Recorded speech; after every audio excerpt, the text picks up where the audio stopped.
wearing that, and he is now, as I said before, in stable and in good condition.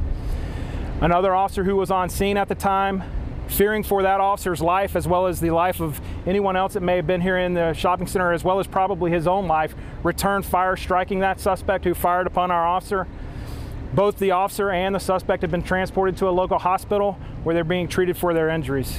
What happened to the other suspect? Everyone that was involved with this incident has been taken into custody, and they are currently being interviewed and spoken to by police. At this point, are there only 2 suspects? There are a total of 3 individuals that we have detained. One was taken to a local hospital to be treated for his injuries, and the other 2 are being spoken to and interviewed with police at police headquarters. How old are these suspects? I don't have that information. Was the officer shot once or more than once? The officer was shot a single time. Was the suspect shot once or more than once? I don't have that information. You said this has been taxing for you guys. It has. Why do you describe it like that? It's just very stressful. I mean, you see this all the time on TV and national news, and then to hear it actually come over the radio as you're sitting in the office, to hear the cries for help and just the tone in the officer's voice that he needed assistance. It's very stressful and taxing, and it really hits home. I mean, especially when it's in your backyard like this. What did you guys hear on the radio when it came through? Shots fired. And was it the suspect that for help? I just heard shots fired, and I immediately came up. Was it the suspect that the officer was trying to get into custody, the one that shot him, or another suspect that shot him? I don't have specific details. Like I said, all I know is that the officer went to go hands-on with a suspect, and at that point in time, the officer that was attempting to go hands-on with a suspect was shot. How many people were in the GameStop when the robbery was going on? I don't have that information. Roughly. I don't know if there was any customers, or I'm sure there was an employee in there.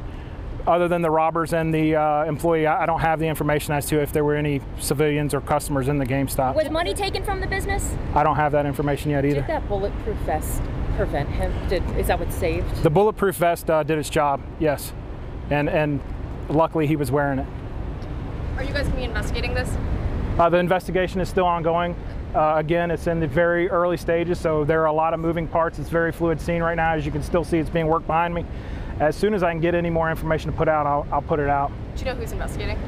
The Hampton Police. I see Newport News is out here. Are they helping you guys? Newport News is, we work with Hampton and Newport News because we're side by side. We work great together, and we want to thank the Newport News for bringing out their command bus. As you all know, it's very hot out here today. They're just helping assist with the, we have internet connection. Officers can get on the internet if needed. They also have a bathroom as well as water and food supplies that the officers are able to use. Are you still telling the public not to just stay away from this area? Right now, just because of the scope of the investigation, and as you can see, it's such a large crime scene, we are asking people to stay away from the area. Not for any safety reasons, but just so that the officers can do their job and do a full investigation. How many officers dispatched their weapon? At this time, I know of 1, but I don't know if any more than that. And as is usually the case, would that officer be placed under on administrative leave just pending the outcome of the investigation, as is usually the case? If that's usually the case, then I don't know what they're going to do. But I do know that they also are talking with that officer down at investigations right now. As soon as I have that information there, and I can get it to you as far as what his status is. So the officer that was shot is not the officer that shot the suspect? No, there was another officer that was also on scene that observed the Hampton officer gets shot. That officer, fearing for the life of the officer that was shot, returned fire at the suspect and struck the suspect. How long do you anticipate you guys will be out here today? As long as it takes to get the job done. Is the suspect still listed in serious condition? He is. Where was he shot? I don't know the exact specifics of where he was shot or how many times. If I did, I could give you that, but I just don't have it. Will you be reviewing any surveillance video? I'm sure they've already done that, and we're going to continue to do that. And if I would also like to say to the public, if anyone was out here and saw anything that has not been interviewed by police or has any video footage captured on their phone, to come forward and contact the Hampton Police so that we can also review that. That would be helpful as well. Does this have anything to do with the bomb threat earlier? Nothing related to that at all. All right. And I'll be putting out a press release on that earlier, but as soon as I was getting ready to hit the send, it just, this came in. So I appreciate y'all's time. Again, as soon as I get any more information, I'll be conducting another briefing or be in touch with all of you. Thank you. Thank you, Thank you, Sergeant. sir.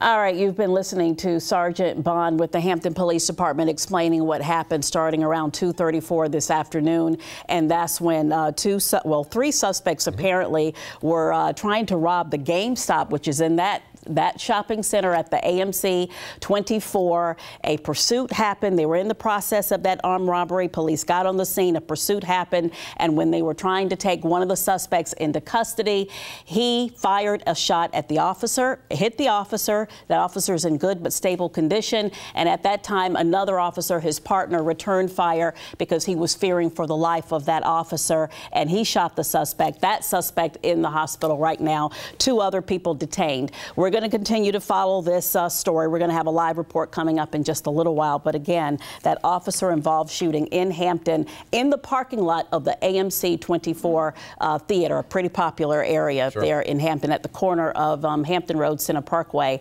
and Big Bethel Road. All right. Stay with us for our continuing coverage of that breaking news story this afternoon in Hampton. All right. It's hot. And it's humid. Our temperatures are in the low 90s, but it feels hotter than that. It's the start of a hot next couple of days. All right, and Jeff, we're hoping a little relief tonight, maybe? A little bit. I mean, temperatures overnight are going to drop down, certainly to tolerable levels. And it's not like it's the worst heat wave we've ever seen. Of course, it's really early in the summer season as well. You can see the nice clear skies across the area. Nothing to track in terms of any thunderstorm activity. We have seen 1 or 2 showers way south of the Pamlico Sound, trying to form. But in general, the big news is the heat. And humidity levels also, they're fairly high, but not nearly what they can be in the middle of summer. So we're going to drop from the upper 80s into the mid 80s by around sunset, continue down to the lower 80s already by a little before 10 o'clock, and then get into the 70s once we get past about, let's say, 10:30, 11 tonight. As for the overall forecast, some big changes eventually. Tomorrow should be much like it was today, so that's no change. Wednesday will also be fairly similar, but with a couple of exceptions, mainly a line of storms moving in late. Lots of storm chances, though, from Thursday, Friday, Saturday, Sunday, Monday. We'll talk more about when the timing of those is most likely to occur and also whether any of them could be strong or not. That's all coming up in just a few minutes. All right, Jeff, thanks so much. We're going to get back to that breaking news in Hampton. Here is what we know. A suspect and a Hampton police officer have been injured in an officer-involved shooting. Yeah, and this happened around 2:34 this afternoon in the Hampton Town Center parking lot. That's where that AMC 24 movie theater is, and that's by the corner of Hampton Road, Center Parkway, and Big Bethel Road. Nico Clemens, he joins us live now from Hampton with more details. Nico, we just heard a few moments ago that this began with an armed robbery of the GameStop up there.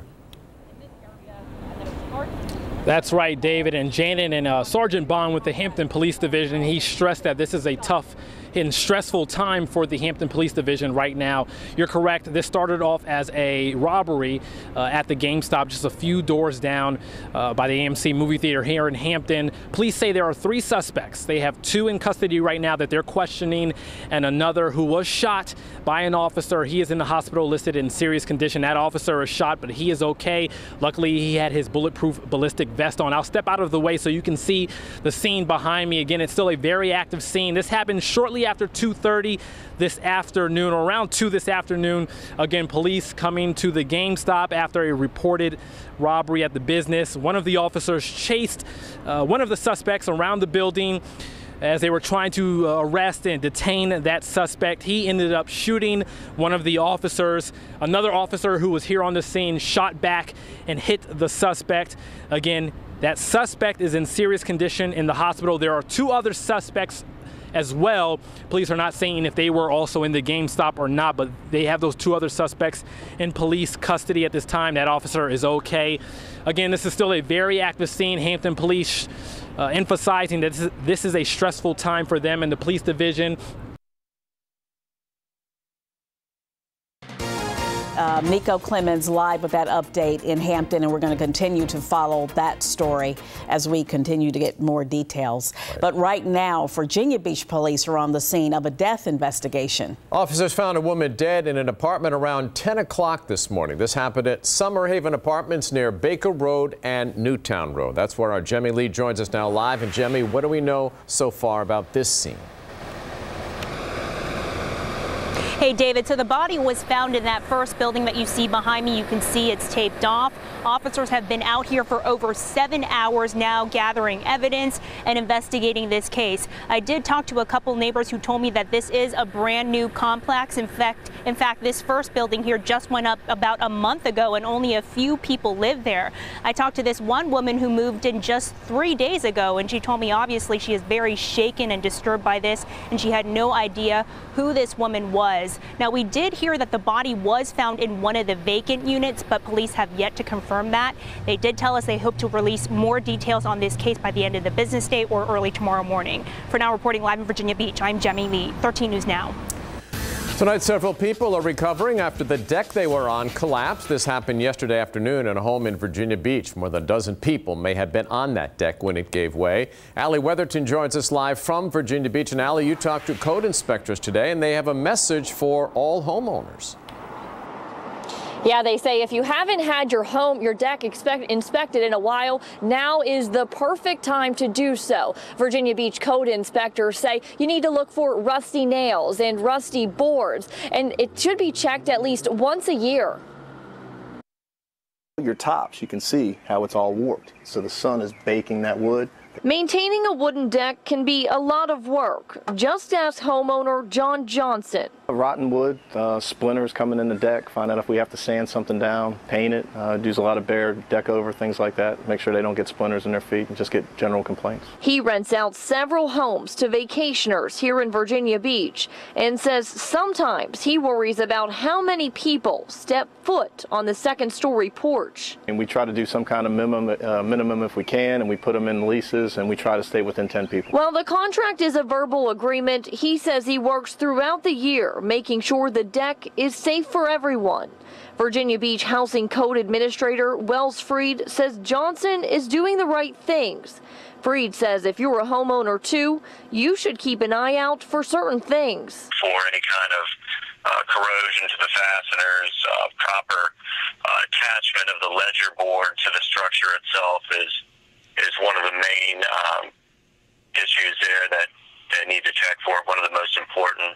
Freed says keep a checklist and mark it off at least once a year, especially if you live near the beach. Salt water can take a toll on your deck. Definitely can accelerate that. The additional weathering that goes on in coastal zones can accelerate the corrosion of the fasteners and possibly the deterioration of the wood. Now, he says the easiest thing to do is hire a licensed professional to look at that deck to make sure it's safe and secure. But what if you're not a homeowner and you're just a renter or a vacationer? Hear what you can do coming up tonight at 6. Live in Virginia Beach, Allie Weatherton, 13 News Now. New information in the fraud and forgery case against Portsmouth Councilman Mark Whitaker. Today, a judge ruled the councilman and his legal team will not be able to look at surveillance footage they had requested to review as part of their defense. Investigative reporter Laura Geller joins us now with more details. Well, you might be wondering what surveillance footage could possibly have to do with a fraud and forgery case. Well, Councilman Whitaker's attorney alleged that video could show inappropriate contact between the special grand jurors who indicted Whitaker and those involved in the investigation of him. Whitaker's attorney calls the 20 indictments on forgery, identity fraud, and passing a forged check an unusual matter. The motion to get that video is just part of his defense of the sitting councilman.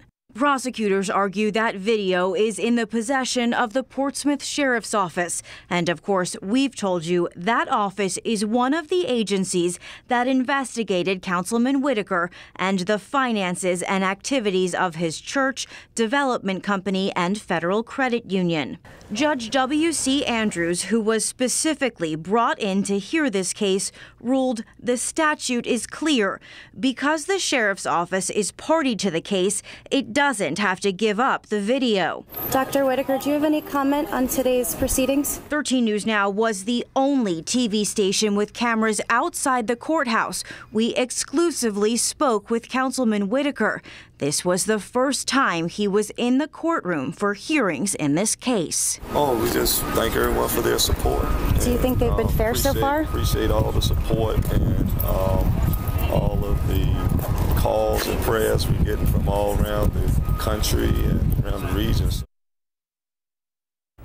As he has done in other hearings, Whitaker's attorney challenged the investigative and special grand jury process that ended with these indictments. We'll have more details on those heated moments from inside the courtroom, new at 6. Laura Geller, 13 News Now.